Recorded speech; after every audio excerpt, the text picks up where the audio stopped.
Cyrielle Ngeleka is chairperson of the Canadian Federation of Students Ontario, and she joins me in studio. How are you doing? I'm doing good. Thank you for having me. Yes, of course. Now, you've had a busy day yesterday. You and your colleagues were protesting at Queen's Park against the province's recent change to post-secondary funding. Help us understand. What concerns do you have? Of course. The main concern is affordability. When we are seeing a shift in the OSAP program specifically, when we're seeing grants being essentially diminished in that program and OSAP becoming a more loans-based program, students are worried about how they're going to study next semester, right? As a student that's almost going to graduate, I'm reconsidering whether graduate studies is the path that I want to take. And for many students who are about to enter the post-secondary education sector are wondering how they're even going to pay for education to begin with, right? Tell us, you're in third year? Fourth year yeah. At York University. Yes. And plans were always to kind of do graduate studies for you? Yes, it has consistently been an idea for me to do, something that I've always wanted to pursue, but in light of this funding announcement, it's making it a little bit more difficult to try to figure out where finances are going to come from, especially like the reliance on myself and my family to contribute to that assistance. All right. In terms of what we saw at Queen's Park and across the province, we had seen not only college and university students at Queen's Park, but we also saw some high school students doing walkouts across the province as well. What was sort of the common sentiment amongst protesters at Queen's Park? What were you hearing? I know there was lots of signs, hands off OSAP, hands off my tuition, but what were you hearing from people?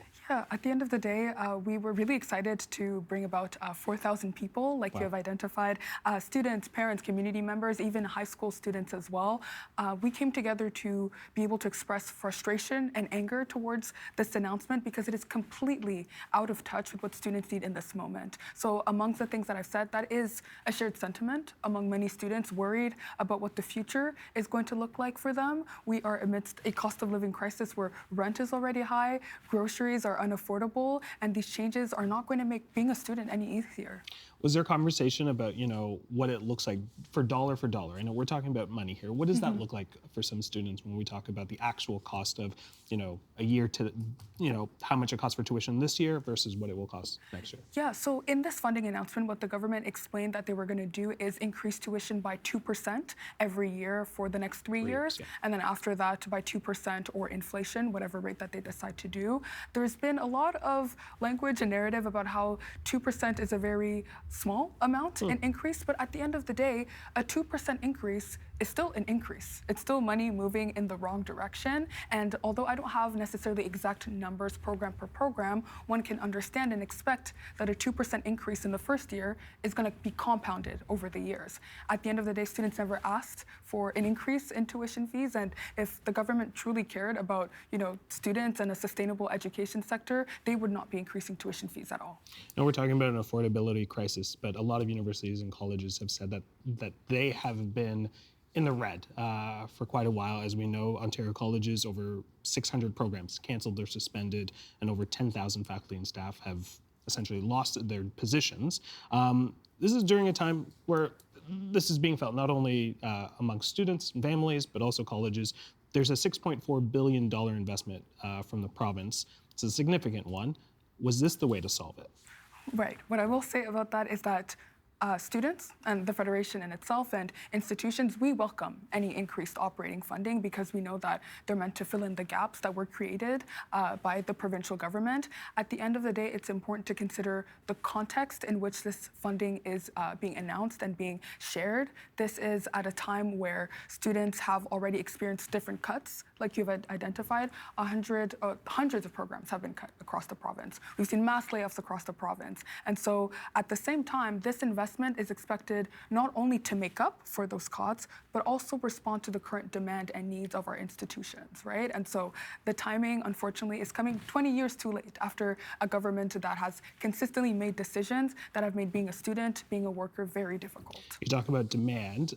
Some people argue that maybe this is an opportunity. When we talk about an investment, this is a lot of money that for young people to put down to go to school and invest in their education. Is this also an opportunity for them to also think about what programs perhaps lead to a job coming out of university? So what I will say is that at the end of the day, when it comes to demand specifically, like education is right. Students have the right to study whatever it is that they want to study. And even though we are seeing, again, an increase in operating funding, what that funding is being done at this point in time is also being paired at the same time with tuition increases and also no new money actually going into the OSAP system. And so students are still interested to go to school, right? And so with no new money actually going into the sector, we're seeing a strain on the system where more people want to access the system, OSAP, but not enough money to be able to actually meet the needs of students. I'll actually share you a quick stat. So in this funding announcement, the government announced that they were going to also invest for 70,000 new seats in this upcoming year. There is a specific statistic from HECO that explains that. ECHO for people who aren't familiar.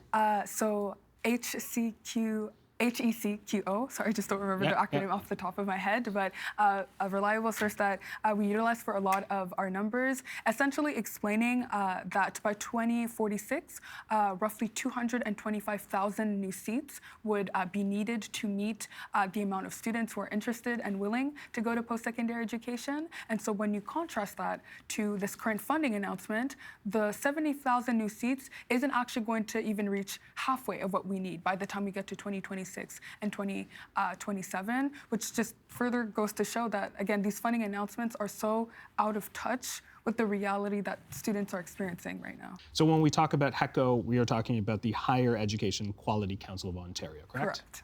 Premier Ford has said that the previous structure was unsustainable. So I want to get, in your opinion, what does a sustainable system actually look like? Yeah, so a sustainable system looks like a public education sector that is truly publicly funded.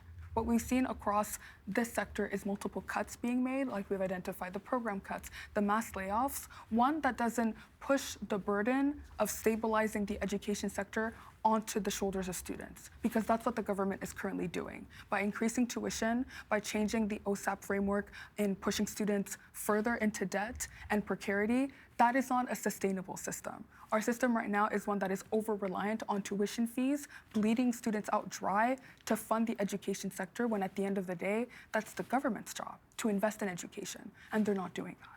Cyrielle, we're going to leave it there. I really appreciate your time and your insights, and of course your passion as well. Thank you so much. Of course, thank you for having me.